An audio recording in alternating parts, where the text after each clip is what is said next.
I mean, the Cowboys are really paying people too much. You can't go all in that fast. And I know, because I know what you guys are going to say. Oh, but you said that they should sign Dak. Yeah, I said they should sign Dak with giving him a little less money. They give him more money than he was even asking for.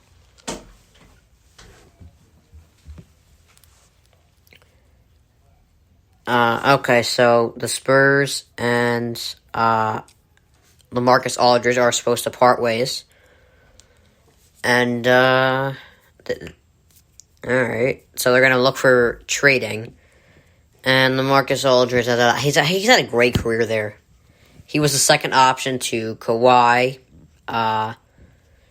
for a long time, and then to DeRozan.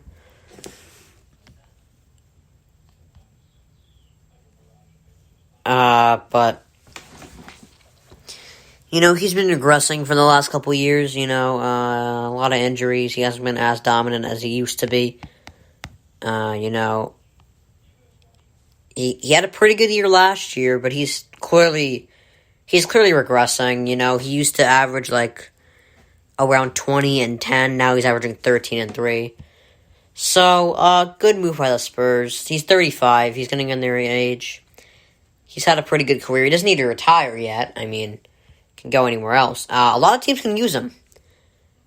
He can be useful elsewhere. Anyone can use a 13-point scorer. I mean, just he's a role player. Anyone can use a role player. So, who? Maybe a Trailblazers reunion. That wouldn't be too stupid, but they have Nurkic. How's Nurkic even doing? I haven't even checked that out. They can use some more.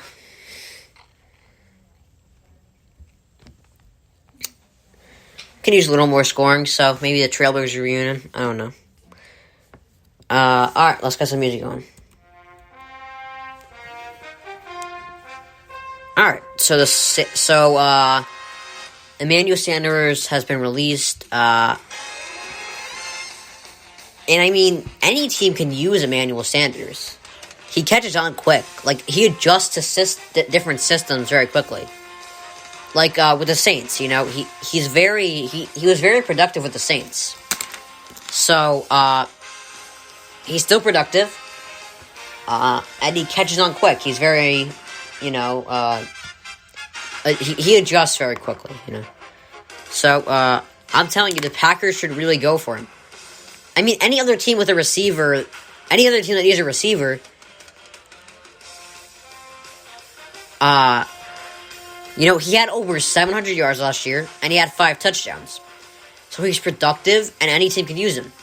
Kenny Golladay also hit the market.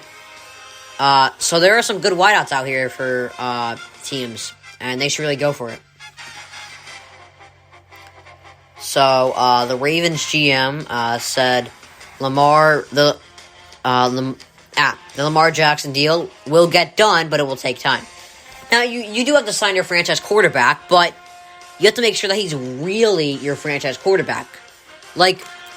Jared Goff and Carson Wentz looked like the guy, but then they flopped once they got an extension. So make sure he's your guy first, then get it done. And I think they will, because I think Lamar is something special. I really do. I think they really found a good one in him. Alright. So I haven't talked a lot of college football on this podcast, but I am today. I talked a little bit about maybe I think I mentioned college football twice. And it was during when the national title happened with Alabama, and it was underwhelming because we all expected it. So.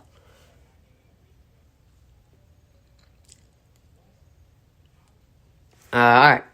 So Jim Harbaugh doesn't have a quota to win next season. Or what is it? A win quota next season. I know some people are saying he should be fired. He averages 9 wins a year. 9.5. 9.5 wins a year.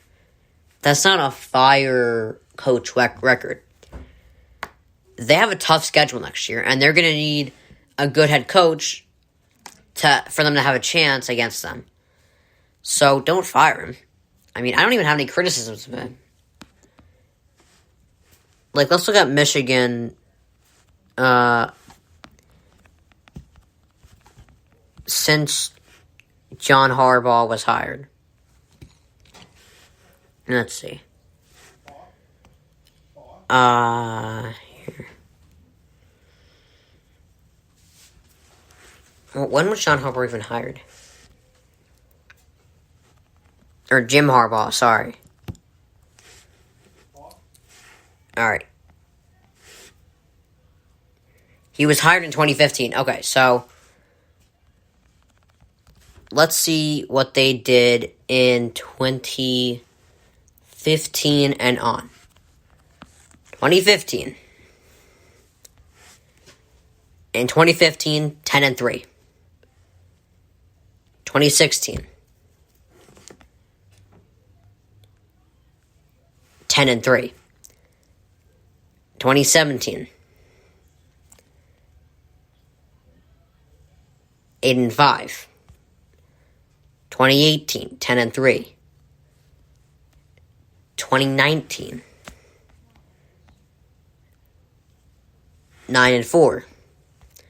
And last year they kind of flopped. It was kind of a pandemic, so I don't have any criticisms for Jim Harbaugh.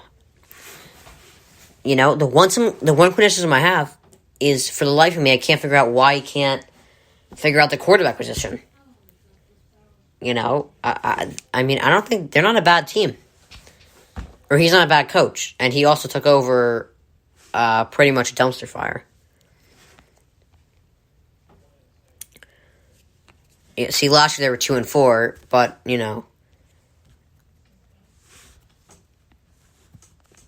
it was weird last year. It was kind of a weird year.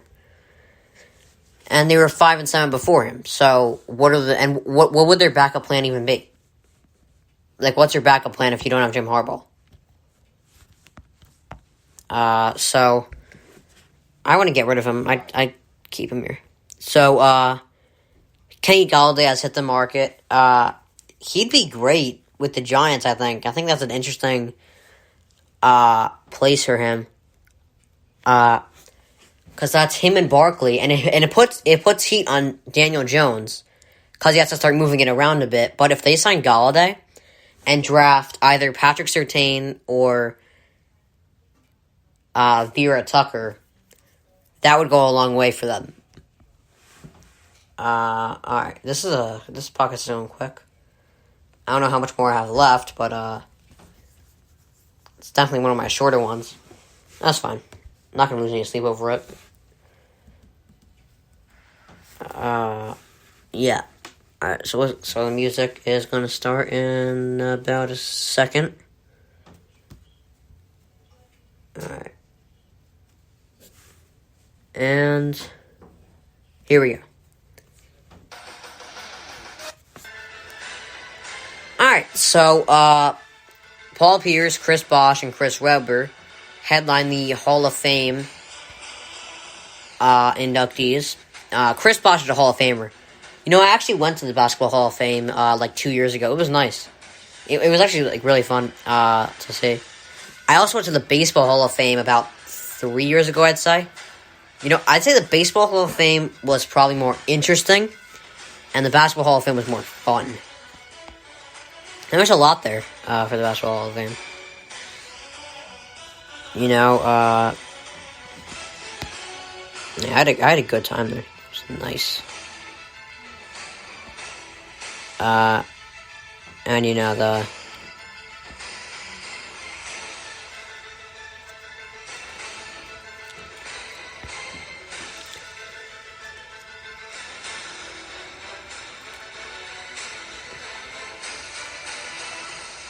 sorry, my audio cut out for a second. Alright, so yeah, it's a great place to be. But They're definitely Hall of Famer. Chris Bosh is. I know that. But, Paul Pierce, definitely a Hall of Famer. Chris Webber, probably as well. I mean, last year was more, stacked because of, what's their names? What was it? Kobe, Garnett, and Duncan? Yeah. So, alright. Jim Harbaugh doesn't have a win quota for next season. And, I mean, he took over kind of a dumpster fire. I mean, I wouldn't say... They were okay. I mean, 5-7, you know? I think they're a fine program, great alumni, and great school. But, you know, Jim Harbaugh has been the reason for their success the last couple of years, because their team was terrible. So, it's, you know, he's had, his worst season is 8-5. So, that's no reason to move off of him. Texas Tech, is already recruiting Patrick Mahomes' daughter to play soccer. So, I don't even know why this is a topic, but I guess they saw her rolling around the crib, and I guess they liked what they saw, so... I guess it makes sense. Yeah, I'm already on my last topic, and it's probably going to be like 30 minutes. Okay. My topic's not going to be 30 minutes, this podcast is going to be like 30 minutes. So, I'll end in like a second. But what I wanted to end on, I was going to... So, Dak Prescott has entered the top 5 highest paid...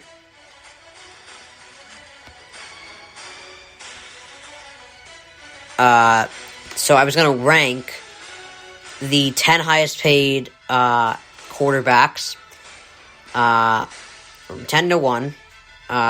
So let's see. Let's see what I wrote down here. Sorry.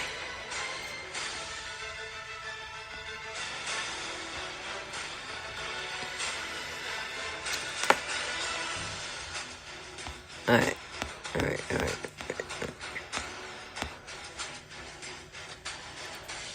I could have sworn I had a list down.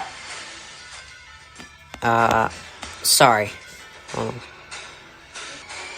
Alright, there's the list. Alright, sorry for that taking so long.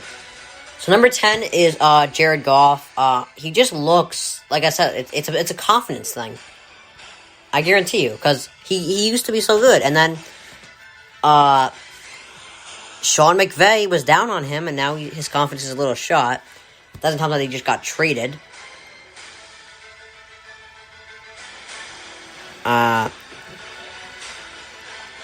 And I've heard some reports that the Lions aren't even satisfied with him, so, you know, he...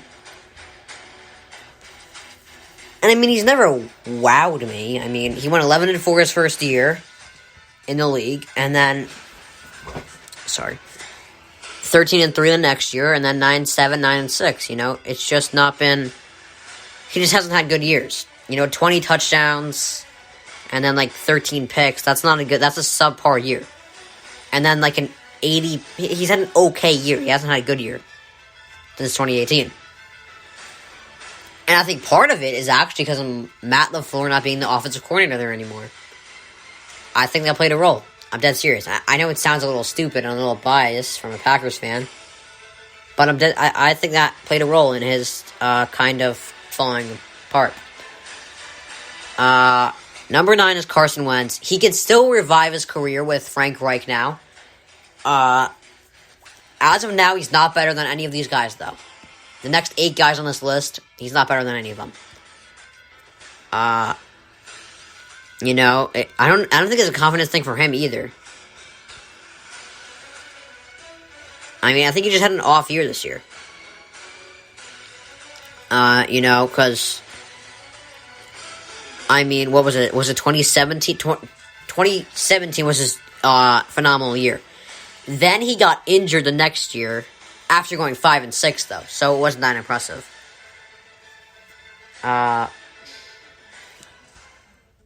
And then He went 9-7, and then 3-8 this year. So he's been a little off.